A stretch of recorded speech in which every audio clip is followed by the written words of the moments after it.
I would like to be the guy who's called in when there's a tough radio project.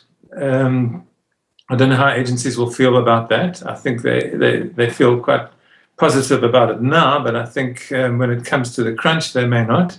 It's always difficult to put good work out rather than do it yourself. I'm hoping to get a lot of direct clients. I think specialization is what's happening in the world of creativity. I think we've seen it in agencies. Everything from design to packaging to PR has kind of left the one house, the one roof agency, and it's become fragmented. And I don't see why radio can't do that as well.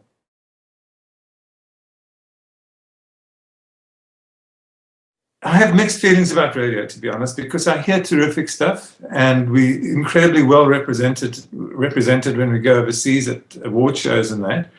But I don't hear that work. I hear crap. I hear live reads and promotions and competitions and sponsorships, and I don't know who's writing that stuff, but I suspect a lot of it isn't agency kind of initiated or driven. So I think agencies are getting a bad name, and I don't think they necessarily bring it upon themselves.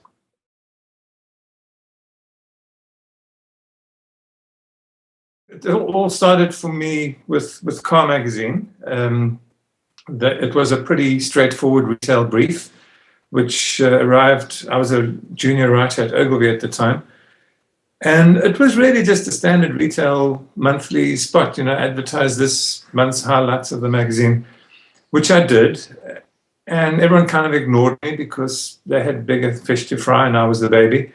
And it kind of snowballed from there. And it became funnier and funnier and funnier till eventually it started winning prizes out of the month in those days. And all of a sudden it became a really sexy brief to get. But fortunately, it was mine. I kind of stamped my mark on it and it became my baby. And it was until the day I left Ogilvy. And then John Hunt offered me a position at Hunt Lascaris, Cape Town.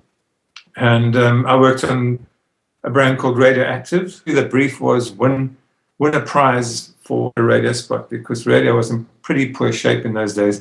And they were trying to target the creative industry by saying, you can do good stuff on radio. Did pretty well out of that. Won 2 Grand Prix, Lurries. Leaving Hunt Lascaris to start our own agency, Bester Burke, we were kind of supported by Yardley of London. They gave us this brand called Lonthoric, which was kind of non-existent at the time. No one had really done much advertising on it.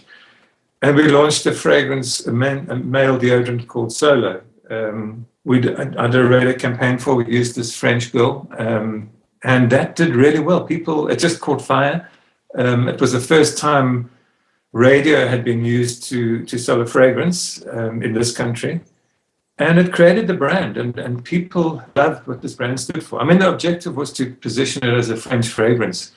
I think people would have shuddered if they knew that it was made up the road in Epping, but it became the biggest male deodorant in the country based off that radio campaign. So those were like 3 meaty kind of steps in my growth as a radio writer.